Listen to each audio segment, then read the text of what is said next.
Hello po. God bless us all. To God be the glory. Ah, isang Bible verses po ulit ang gusto kong i-relate sa sino mang makakapagtapos at makakapanood ng bagong content ko na to.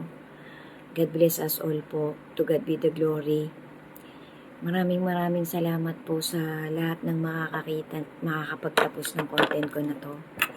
Gagawin ko po tong part 1 kasi baka po mabitin yung sasabihin ko. Salamat po. Sana po lahat tayo nagpapatuloy pa rin sa pagkapit natin ng mahigpit na kapit sa pinangahawakan nating faith sa ating Creator, sa ating Panginoon, sa kanilang mag-ama. Kasi guys, yung mga sinabi pong sign ng ating Creator, nung unang-unang siglo pa, nung medyo bago pa po ang mundong ito, na kinalalagyan nating lahat. Karamihan po ng mga prophecies na sinalita ng mga naunang propeta, ng mga naunang disciples ng ating Panginoon. Karamihan po doon, nangyari na. Yung iba pong mga future events, nangyayari na rin po. Kaya, hindi na din po tayo dapat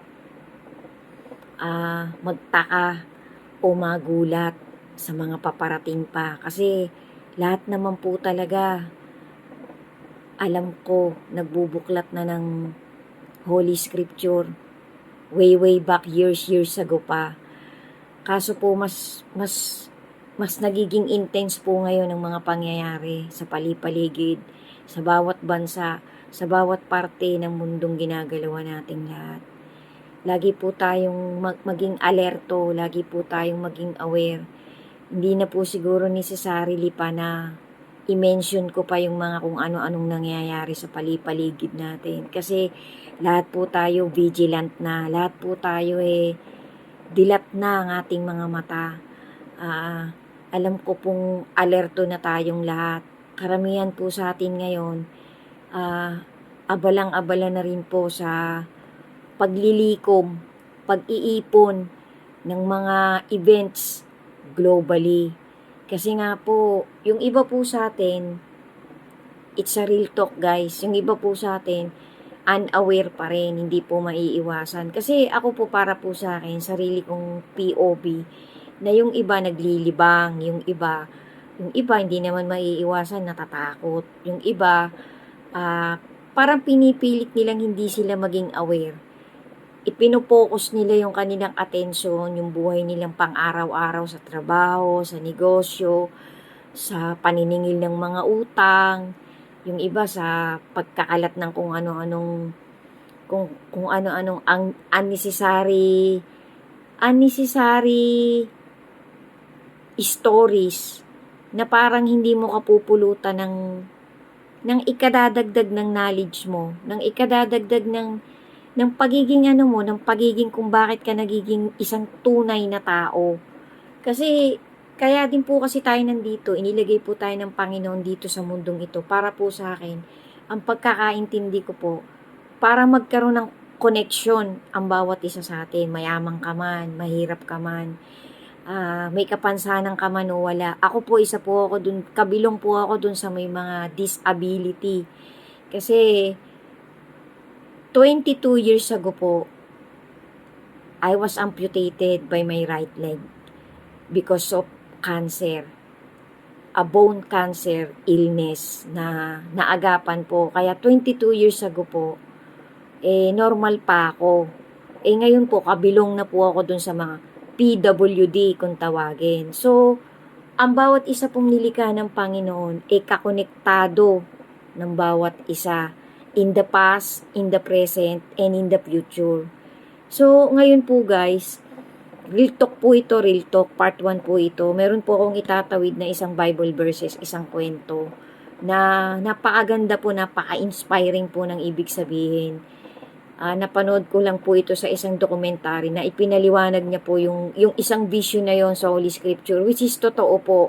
Kahit po papasadahan natin, basahin natin yung chapter na yon sa Holy Scripture, sa love letter nating Creator. Yun din po yung essence. So, para po sa akin, bawat isa po sa atin, connected sa isa't isa.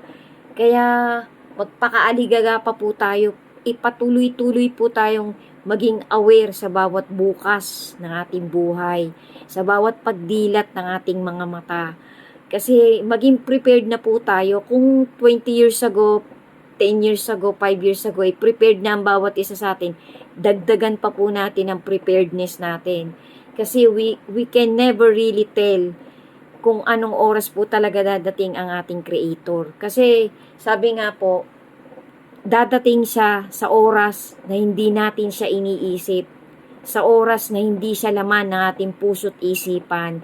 So, maging alerto po tayo, sabi nga po ano bang magigain natin kung mapasa atin ang buong sanlibutan, kung ito naman pong kaluluwa natin, itong buong pagkatao natin ay mapapahamak. So, para po sa akin, in my own opinion, in my own point of view, in my own discernment, napaka-importante po nung nasa loob nitong katawan natin. Yun po yung magkakamit ng eternal damnation at eternal salvation. So guys, I hope I can make sense. Sana po makapagtawid ako sa inyo ng maliit na insight, ng maliit na life lesson and motivation na pwede nating panghawakan, pwede nating kapitan dito sa napaka-crucial na mga pangyayari sa palibalibot ng buong mundo. To God be the glory po. Sundan nyo pa po yung susunod. Maraming salamat po. Sana po ang sino mang dadaanan ng content ko na to pagtyagaan nyo pong tapusin. Namnamin po natin ang bawat salita ng ating Panginoon sa kanyang dakilang love letter, which is the Holy Scripture.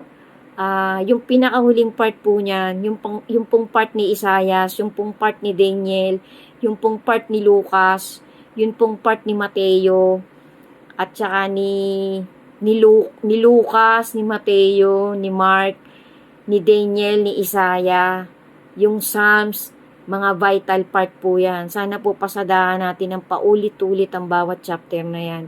Magbibigay po yan sa atin ng napakalalim na motivation para makapagpatuloy tayong nagtitiwala sa ating Panginoon. Kasi siya lang po talagang magliligtas sa ating lahat na naghihintay at nagtitiwala sa Kanya. Pagtibayin po natin ang ating faith, ang ating pagmamahal sa ating Panginoon, sa ating dakilang Creator. To God be the glory po. God bless us all. Ingat po tayo. Mag-pray po tayo ng mag-pray. Madalas po natin kausapin ang ating Panginoon. Thank you po for watching. And to God be the glory. God bless us all. Amen.